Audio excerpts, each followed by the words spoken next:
Salut à tous, c'est Cédric de l'agence Speedycom, bienvenue dans cette nouvelle vidéo. Aujourd'hui, je vais vous parler de logiciels ERP. Alors, qu'est-ce que c'est que ces logiciels ERP?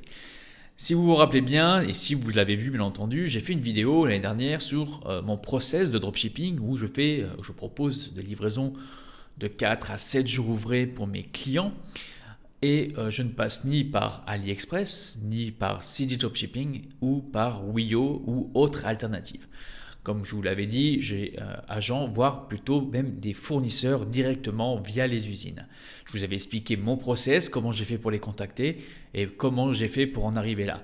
D'ailleurs, si vous voulez voir cette vidéo, je vous la mettrai dans petite fiche ici ou dans la description. Mais pour en revenir à ça, j'avais parlé de le système de logiciel ERP. Et donc, beaucoup se posent la question, mais qu'est-ce que c'est qu'un ERP? Mais comment ça fonctionne? Comment travailler en automatisation avec le fournisseur, étant donné qu'il n'y a pas de système d'Oberlo, de Deezers ou autre. Alors justement, c'est bien plus simple et vraiment beaucoup plus automatisable par le biais d'un ERP. Un ERP, donc, c'est un logiciel que vous installez sur votre boutique, ou plus précisément que le fournisseur ou l'agent installe sur votre boutique Shopify. Comment cela se passe? En fait, vous créez un compte employé par le biais de votre boutique Shopify. Je ne sais pas si vous l'avez déjà fait, mais c'est très simple, hein. Vous devez aller dans votre compte général, vous donnez là où vous avez vos abonnements et tout ça, vous donnez l'accès à quelqu'un par le biais d'un email, vous lui donnez les statuts que vous voulez, les autorisations, ce qu'il peut voir. Vous n'êtes pas obligé, par exemple, à votre fournisseur à ce qu'il voit votre chiffre d'affaires, tout ce qui s'ensuit. Mais bref, si vous faites connecter un logiciel d'ERP sur votre boutique Shopify, c'est qu'aussi, il faut faire preuve de confiance et de toute façon, votre fournisseur, il ne va pas vous voler la vedette, il est là pour vous vendre des produits et pas pour vous copier votre boutique, hein. Donc voilà, parce que j'ai souvent eu cette question, oui, mais j'ai pas envie qu'il voit ma boutique, que mon fournisseur voit ma boutique. Je le fais à chaque fois, il n'y a pas de souci, vous inquiétez pas. Eux, leur principal business, c'est de vous vendre, pardon, c'est de vous vendre leurs produits, et pas copier votre boutique, parce que de toute façon, ils n'auront pas les mêmes business, même système marketing que vous. Alors comment ça fonctionne exactement? Une fois que le fournisseur aura installé cette application, il pourra voir remonter toutes les commandes de votre boutique. Vous n'aurez pas envoyé de CSV, donc de fichiers exportés pour qu'il puisse prendre connaissance de vos commandes et de les expédier. Je vais vous raconter moi comment ça fonctionne. L'application installée sur la boutique, les commandes, tous les jours il y a des commandes, le fournisseur les prend en compte, il les envoie dès le lendemain, donc pas de temps de traitement. Et comme ce n'est pas un agent dropshipping, c'est un fournisseur, il fabrique ses produits, donc les produits sont expédiés très rapidement et via des services d'expédition plutôt rapides, comme je vous l'avais dit, hein, c'est via Colissimo. Ils reçoivent donc en moins de 10 jours ouvrés, allez, c'est entre 5 à 8 jours ouvrés, 4 à 7 jours, enfin ça dépend. J'avoue qu'avec la crise du Covid et cette année, ça n'a pas été tout le temps ça, mais la plupart du temps, c'est très rapide et je n'ai aucun souci avec mes clients quant à la livraison. Alors la question qu'on me pose souvent aussi par rapport à ça, c'est quels sont les noms de ces logiciels ERP, ces applications à installer sur sa boutique Shopify. Alors, l'un des plus connus est Dian Xiaomi. Alors, j'écrirai ça dans la description, je vous mettrai les liens des applications. Et il y a aussi Allroute ERP. Voilà, c'est deux noms d'applications que j'ai utilisées qui sont fiables. Il y en existe d'autres, mais c'est celles que j'utilise avec mes fournisseurs pour mes boutiques Shopify. Donc je conseille cela parce que c'est testé et approuvé et ça fonctionne très bien.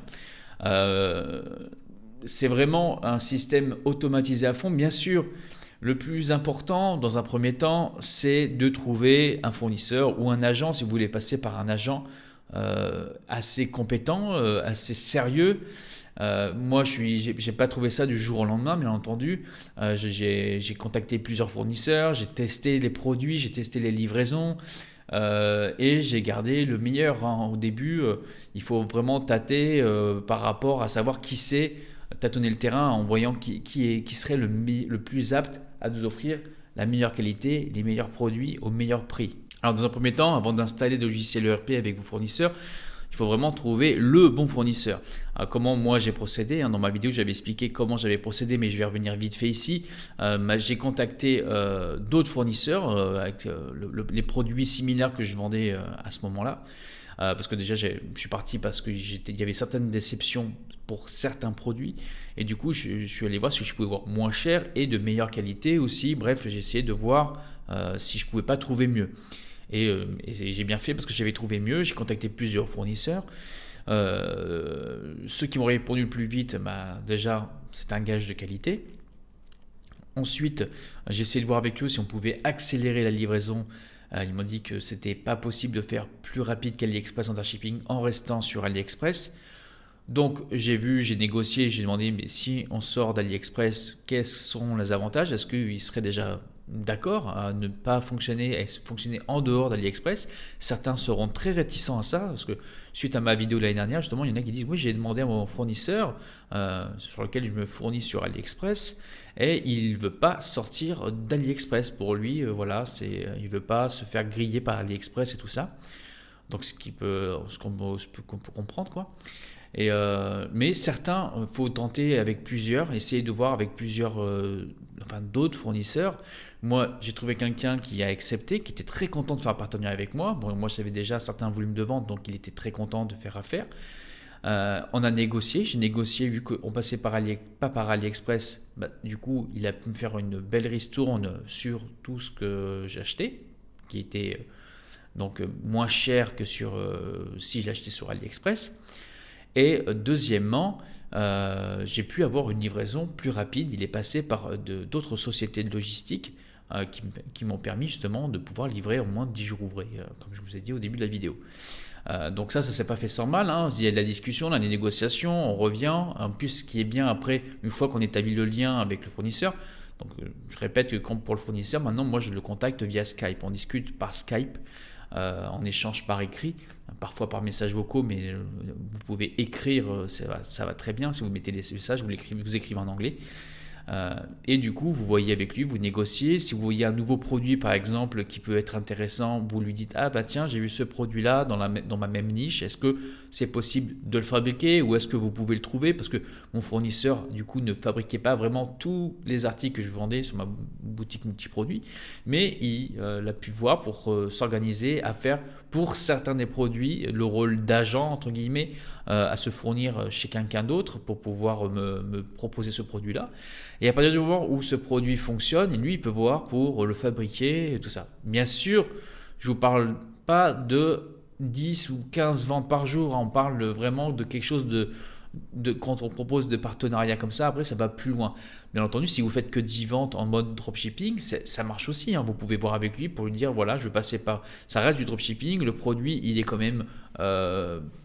c'est pas du stock, donc il sera un peu plus cher, mais vous n'avez pas besoin d'avancer, d'avoir du stock et tout ça. Moi, j'ai vraiment négocié parce que ça fait plusieurs années que je travaille avec lui, donc ça marche très bien. D'ailleurs, on a des concepts de créer de nouvelles boutiques. C'est devenu carrément un partenaire. Mon fournisseur est devenu un partenaire où, quand il y a des idées, savoir comment on peut lancer tel ou tel produit. Et moi, je vous conseille ça. Je vous conseille vraiment de pouvoir trouver quelqu'un comme ça.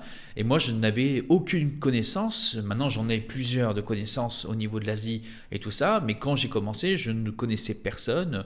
J'étais pas hyper bilingue. Je parle anglais, mais c'est pas non plus. Je parle pas couramment anglais, on va dire. Je me débrouille. D'ailleurs, il faudrait que je travaille dessus davantage au fil du temps, mais je m'y consacre moins de temps que je ne voudrais. Mais du coup, si moi j'ai réussi à trouver et à me débrouiller tout seul, à trouver un fournisseur qui veuille sortir du système d'AliExpress, d'optimiser ça, il m'a même envoyé des vidéos de là où il fabriquait, ça, j'ai trouvé que c'était propre. D'ailleurs, il m'avait invité à venir voir ses entrepôts, ses usines et tout ça. Chose que je n'ai pas faite parce que j'ai dit que j'ai repoussé, et puis après il y a du Covid. Bon, vous connaissez la suite de l'histoire. Bref, donc je suis parti très loin sur l'histoire d'ERP, mais il est important, on ne peut pas parler que des ERP sans parler des fournisseurs. Alors bien sûr, on peut l'utiliser avec des agents. Il existe des noms d'agents, souvent les noms ils circulent et tout ça, plus ou moins cohérent, enfin pertinent, faut faire attention quand même. Et même maintenant en dropshipping, faut faire attention parce que souvent les agents demandent un minimum de 100 commandes. Moi, mon fournisseur, dès qu'il a la commande, il l'envoie. Pour ceux qui demandent un quota de commandes, ils commencent à expédier à partir de 50, entre 50 et 100. Ça veut dire qu'ils attendent que vous ayez au moins 50, entre 50 et 100 commandes d'un même produit pour tout expédier, pour pouvoir négocier les prix, tout ça. Donc vous comprendrez que ça peut, si vous faites 50 commandes en une semaine, bah vos clients vont attendre une semaine avant d'avoir leur colis expédié. Pas qu'ils le reçoivent, mais qu'ils soient expédiés. Donc voilà, c'est pas vraiment pour moi vraiment une bonne solution. C'est pour ça qu'on parlait d'Incubox. D'ailleurs, la société Incubox, on verra bientôt. Je vais faire une interview avec lui, une nouvelle interview par rapport au Nouvel An chinois. Vous étiez nombreux à la demander et on va mettre ça en place très bientôt. Donc voilà, je voulais vraiment vous faire un point dessus parce que j'ai reçu encore des messages cette semaine me disant Cédric, quel logiciel tu utilises comme ERP, donc je vous mettrai les liens dans la description, hein. Il y a le Dian Xiaomi et Allroute ERP. Donc c'est vraiment des logiciels qui vous permettent de remonter les commandes sans que vous ayez à envoyer quoi que ce soit. Le fournisseur, il voit, alors vérifiez bien. Alors moi je paye une fois toutes les semaines ou toutes les 2 semaines. Mon fournisseur, en fait il fait la trésorerie, mais bon, on se connaît, c'est différent. Mais je veux dire que ce lien que j'ai créé avec le fournisseur ou avec les fournisseurs, ben, ça vous pouvez le créer aussi parce que bon, c'est pas parce que je suis Cédric Ranger de l'agence Speedycom, lui il s'en fout de chinois. Pour lui je suis un e-commerçant, un dropshipper comme les autres. Sauf que voilà, j'ai des boutiques qui fonctionnent. Donc si vous allez, vous y allez, voilà, il n'y a pas de passe-droit. Si vous avez un business qui fonctionne et que vous voyez que vous avez votre boutique qui fonctionne, mais allez-y, contactez, essayez de contacter, négocier. Le marketing, c'est ça. Donc voilà. Bon, ça se transforme un petit peu en podcast ma vidéo. Hein, voilà. Je pense que j'ai envie des fois d'échanger avec vous, de discuter avec vous de tout ça. Et de toute façon, on va bientôt relancer aussi les Master Live pour échanger sur les différents aspects marketing, du e-commerce, du dropshipping et tout ça. Je trouve que c'est important d'échanger concrètement avec vous sur ces notions qui fait que ça fait qu'optimiser votre business, votre boutique en ligne et les services et les produits que vous proposez. Donc pour moi c'est important et on va accentuer ça sur cette année 2021. Par ailleurs, si vous avez des questions particulières, des interrogations, que ce soit sur la logistique, que ce soit autour du e-commerce ou ça, même sur les vecteurs de trafic, publicité Google, Facebook, Pinterest, si vous avez des questions. Alors moi, je n'ai pas la réponse à toutes les questions parce que je délègue pas mal de choses. Hein. Tout ce qui est Google, par exemple, je délègue. J'ai fait beaucoup Facebook, j'ai délégué un peu, j'ai repris, mais j'en fais beaucoup moins qu'avant. Mais je vais voir pour en relancer davantage après le Nouvel An chinois. Malgré que c'est devenu parfois très compliqué ces derniers temps à cause des blocages, mais ça fait plus d'1 an que c'est compliqué. Mais bon, faut pas non plus laisser de côté Facebook, hein, il faut comprendre et il faut trouver comment faire pour passer outre ces blocages et ces nouvelles stratégies. Et puis d'autres vecteurs de trafic, voilà, comme je dis, le SEO et tout ça.